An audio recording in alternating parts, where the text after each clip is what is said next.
long before the blade ever glinted in the cold Parisian light, before a single hand touched the rope of the guillotine, the fate of the woman France had turned into a monster was already sealed.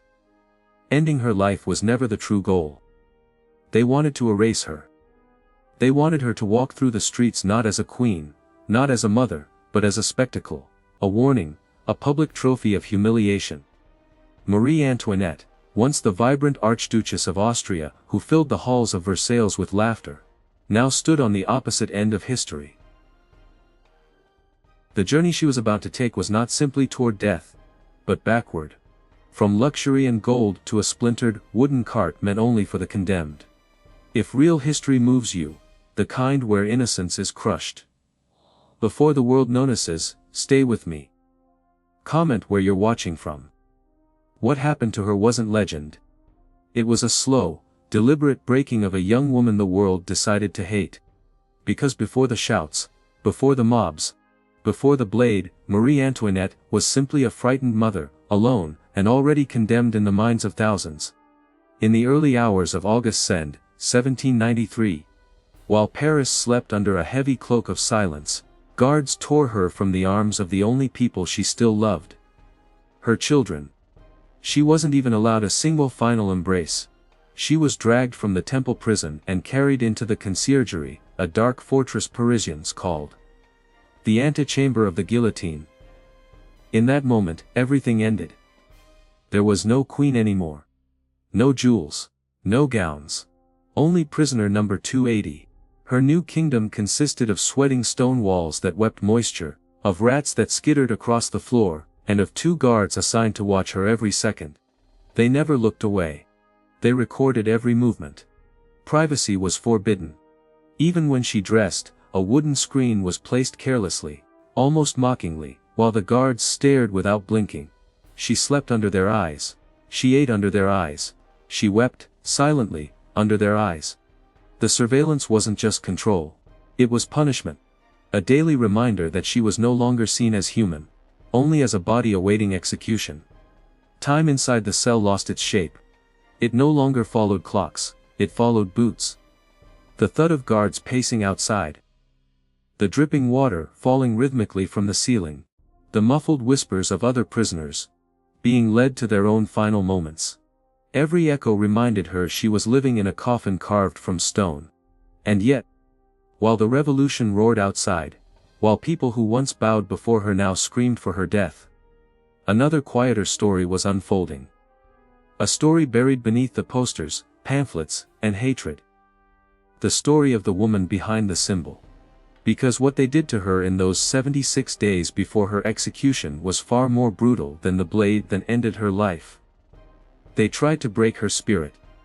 Shatter her identity, destroy her dignity piece by piece. But that same cell also revealed something no one expected.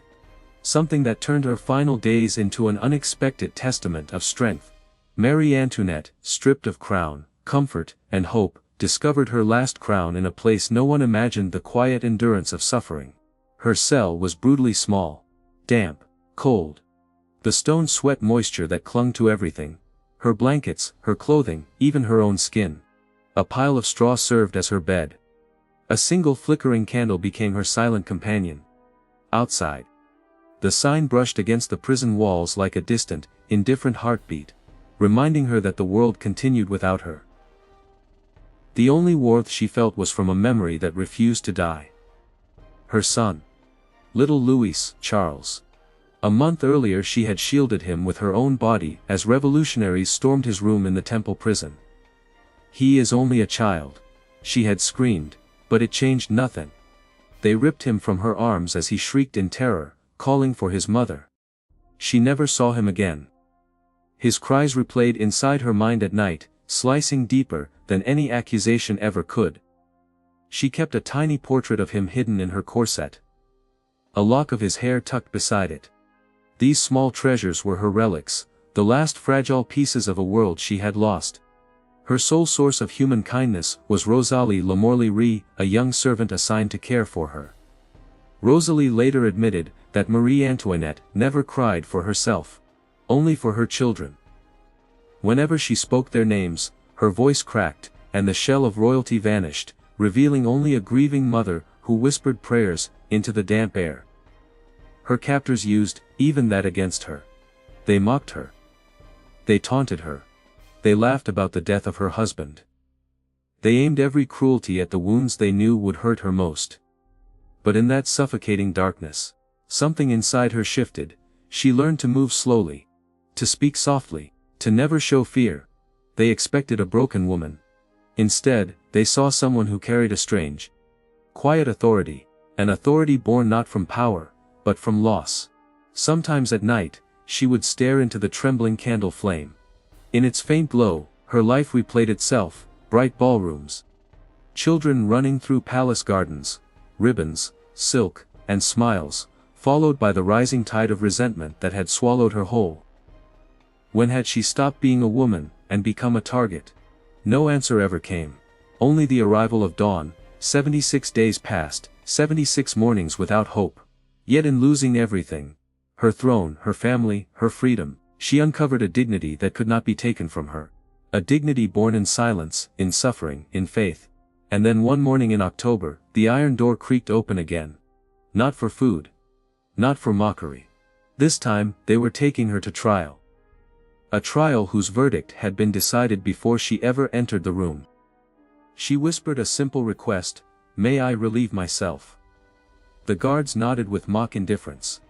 Even this basic act of humanity had become another layer of humiliation. When she returned, Sanson's voice cut through the silence. "It's time." Marie Antoinette turned to Rosalie, her faithful attendant. The young woman trembled, speechless. The queen placed a gentle hand over hers and whispered with serene grace, "Do not weep for me. I have suffered too much to fear death. God bless you."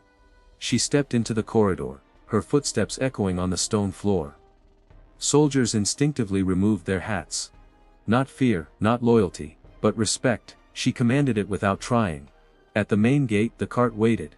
Rough, open, exposed. Criminals and thieves rode in this same vehicle. Her husband had been hidden in a closed carriage, but she was to be displayed. She stepped inside, wrists bound, and for a fleeting moment, looked to the gray sky. "Now my peace begins," she whispered to Rosalie. The cart rolled forward. Wheels groaned over cobblestones, mud and dried blood marking its sides. Crowds surged, shouting insults, spitting, throwing bread. "There goes the widow Capet. The Austrian! Thief of France!" Yet she remained silent. She did not bow, cry, or flinch. Her gaze stayed fixed ahead. Observers later remarked on her haunting calm. A composure that seemed almost otherworldly. Jacques, Louis David, painter of the Revolution, sketched her that day, capturing not just her profile but the exact moment when history and myth merged. The cart continued. Windows slammed open and shut. Soldiers marched beside it. The market women who had once demanded bread now watched in silence, some with contempt, some with reluctant awe. A jolt over a stone made her stumble. She straightened herself alone, lifting her chin as though to say the world could no longer touch her. Finally, the guillotine appeared. Its wooden frame and gleaming metal blade cut a harsh line against the pale sky. The crowd pressed close, murmuring, shouting, anticipating.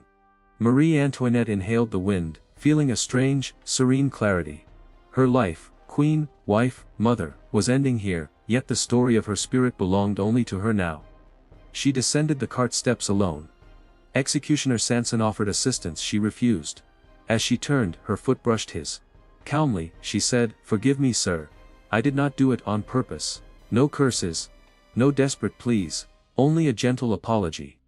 Even at the moment of death, her dignity endured. Laid on the board, the crowd roared. The blade fell with mechanical precision. Her head was lifted for the crowd, their cheers mingling with the knowledge of finality. Her body was dumped into a mass grave at Madeleine Cemetery. No coffin, no prayer, no marker. Yet her story did not end. Artists preserved her likeness. Time softened her image. Years later, her remains were recovered and moved to Saint Denis. Marie Antoinette's enemies had attempted to erase her, but her life became legend. She was neither saint nor monster, but a woman shaped by privilege, suffering, and resilience.